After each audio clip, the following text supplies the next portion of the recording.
ಉತ್ತರ ಪ್ರದೇಶದ ಅಮ್ರೋಹಾದಲ್ಲಿ ವರದಕ್ಷಿಣೆ ಕಿರುಕುಳದ ಘಟನೆ. ಅತ್ತೆ ಮಾವ ಸೊಸೆಗೆ ಆಸಿಡ್ ಕುಡಿಸಿರುವ ಕೃತ್ಯ ವರದಿ. 17 ದಿನಗಳ ಬಳಿಕ ಸಾವನ್ನಪ್ಪಿದ್ದಾಳೆ ಗುಲ್ಫಿಜಾ. ಪ್ರಕರಣದಲ್ಲಿ ಈಗಾಗಲೇ ಎಫ್ಐಆರ್ ದಾಖಲಾಗಿದ್ದು, ಮರಣೋತ್ತರ ಪರೀಕ್ಷೆ ವರದಿಯ ನಂತರ ಕೊಲೆ ಆರೋಪಗಳನ್ನು ಸೇರಿಸಲಾಗುವುದು ಎಂದ ಅಧಿಕಾರಿಗಳು. ಅನನ್ಯ ಭಟ್ ಮಿಸ್ಸಿಂಗ್ ಪ್ರಕರಣಕ್ಕೆ ಸಂಬಂಧಿಸಿದಂತೆ ಇಂದು ಕೂಡ ದೂರುದಾರೆ ಸುಜಾತಾ ಭಟ್ ವಿಚಾರಣೆ. ಇಂದು ವಿಚಾರಣೆ ಪೂರ್ಣಗೊಳ್ಳುವ ಸಾಧ್ಯತೆ ಇದ್ದು, ಬಂಧನದ ಬಗ್ಗೆ ಎಸ್ಐಟಿ ಮುಂದಿನ ನಿರ್ಧಾರ ಕೈಗೊಳ್ಳಲಿದ್ದಾರೆ. ಮಾಧ್ಯಮ ಹಾಗೂ ಬುರುಡೆ ಗ್ಯಾಂಗ್ ಮುಂದೆ ದಿನಕ್ಕೊಂದು ಹೇಳಿಕೆ ನೀಡುತ್ತಿದ್ದು, ಬುರುಡೆ ಗ್ಯಾಂಗ್ ಸುಜಾತಾ ಭಟ್ರನ್ನ ದೂರ ಇಟ್ಟಿದೆ. ನಿನ್ನೆ ಆಟೋದಲ್ಲಿ ಏಕಾಂಗಿಯಾಗಿ ಬಂದು ವಿಚಾರಣೆಗೆ ಹಾಜರಾಗಿದ್ದ ಅಜ್ಜಿ.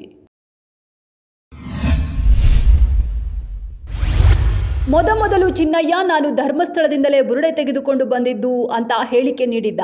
ಈಗ ಆರೋಪಿ ದೂರುದಾರ ಮನೆ ಸರ್ಚ್ ವೇಳೆ ಬುರುಡೆ ತಿಮಾರೋಡಿ ಕೊಟ್ಟಿದ್ದು ಅಂತ ಹೇಳಿದ್ದಾನಂತೆ. ಎಫ್ಎಸ್ಎಲ್ ಅಧಿಕಾರಿಗಳು ಬುರುಡೆಗೆ ಅಂಟಿರೋ ಮಣ್ಣು ಮತ್ತು ತಿಮಾರೋಡಿ ತೋಟದ ಮಣ್ಣಿನ ತಾಳೆ ಹಾಕಲಿದ್ದಾರೆ. ಮಣ್ಣಿನ ಕಣಗಳ ಗುಣಲಕ್ಷಣಗಳ ಪಾಸಿಟಿವ್ ಬಂದ್ರೆ ಪ್ರಕರಣದಲ್ಲಿ ಮತ್ತೊಂದು ಸಾಕ್ಷಿ ಸಿಕ್ಕಂತೆ ಆಗಲಿದೆ.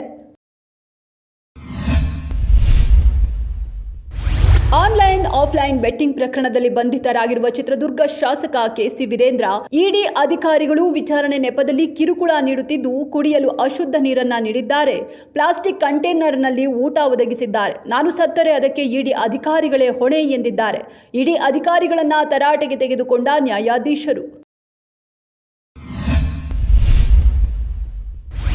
75 ವರ್ಷ ವಯೋಮಿತಿಯ ಕುರಿತು ಹರಿದಾಡುತ್ತಿದ್ದ ವದಂತಿಗಳಿಗೆ ತೆರೆ.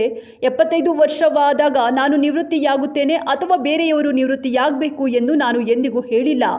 ಆರ್ಎಸ್ಎಸ್ನ ಮುಖ್ಯಸ್ಥ ಮೋಹನ್ ಭಾಗವತ್ ಈ ಹೇಳಿಕೆಯ ಮೂಲಕ ಪ್ರಧಾನಿ ನರೇಂದ್ರ ಮೋದಿ ಅವರನ್ನು ಕೆಳಗಿಳಿಸುವ ಯಾವುದೇ ಯೋಜನೆ ಇಲ್ಲ ಎಂಬುದನ್ನು ಸ್ಪಷ್ಟಪಡಿಸಿದ್ದಾರೆ.